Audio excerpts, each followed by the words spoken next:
देशाच्या राजकारणात खळबळ उडवून देणारी महत्त्वाची बातमी. येणाऱ्या 19 डिसेंबरला देशात महत्त्वाची राजकीय बातमी येणार आहे आणि मोठा बदल होणार आहे. नरेंद्र मोदी यांना सर्वात मोठा धक्का. देशाचा पंतप्रधान बदलणार. पंतप्रधानपदी महाराष्ट्रातील मराठी माणूस बसणार. नेमकं काय झालं हे सविस्तर बघण्याअगोदर चॅनलवर जर तुम्ही नवीन असाल तर चॅनलला सबस्क्राईब करून बेल आयकॉन नक्की प्रेस करा. महाराष्ट्रातल्या तमाम नागरिकांची मनापासून एक इच्छा आहे की सर्व पक्षीय कार्यकर्त्यांची सुद्धा इच्छा आहे की देशाच्या पंतप्रधानपदी मराठी माणूस असावा. गेल्या वेळी अनेक काँग्रेसमध्ये असताना सुद्धा अनेक नेत्यांनी प्रयत्न केले, परंतु तसं झालं नाही. आता देशात भाजप सरकार आहे. देशात भाजपा सरकारमधील आता पंतप्रधानपदी नरेंद्र मोदी आहेत, परंतु पुढील काही दिवसात मराठी माणूस पंतप्रधान होणार असं सूचक वक्तव्य काँग्रेसचे नेते आणि माजी मुख्यमंत्री पृथ्वीराज चव्हाण यांनी एक खळबळजनक विधान केलेलं आहे आणि मराठी माणूस देशाच्या पंतप्रधानपदी बसणार असं त्यांनी सांगितलं.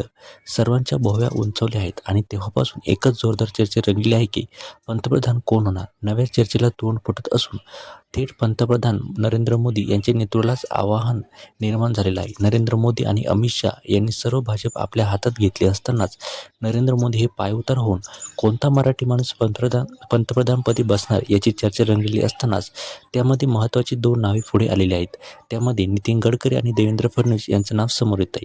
परंतु देवेंद्र फडणवीस यांच्यावर महाराष्ट्रातील जनता नाराज असताना त्यांचं नाव मागे पडत आहे. मात्र नितीन गडकरी हे सुद्धा पंतप्रधान होऊ शकतात. 2024 नंतरच्या राजकारणात भाजपमध्ये अंतर्गत हालचाली वाढल्या आहेत. मोदी शहा युगानंतरचा भाजप कसा असेल यावर दिल्लीत कुजबूज सुरू आहे. अशावेळी पृथ्वीराज चव्हाण यांनी जे काही विधान केलं आहे त्यामुळे भाजपमधील अंतर्गत सत्ता संघर्षाला हवा देणार ठरणार आहे.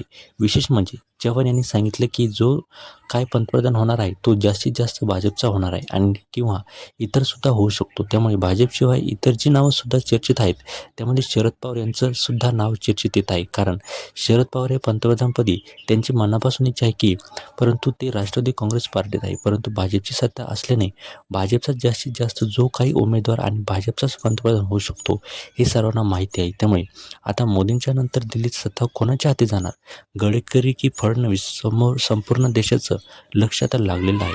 मित्रांनो, तुम्हाला काय वाटतं, कोण नेता मराठी माणूस पंतप्रधानपदी बसू शकतो? आम्हाला कमेंट करून नक्की सांगा. धन्यवाद.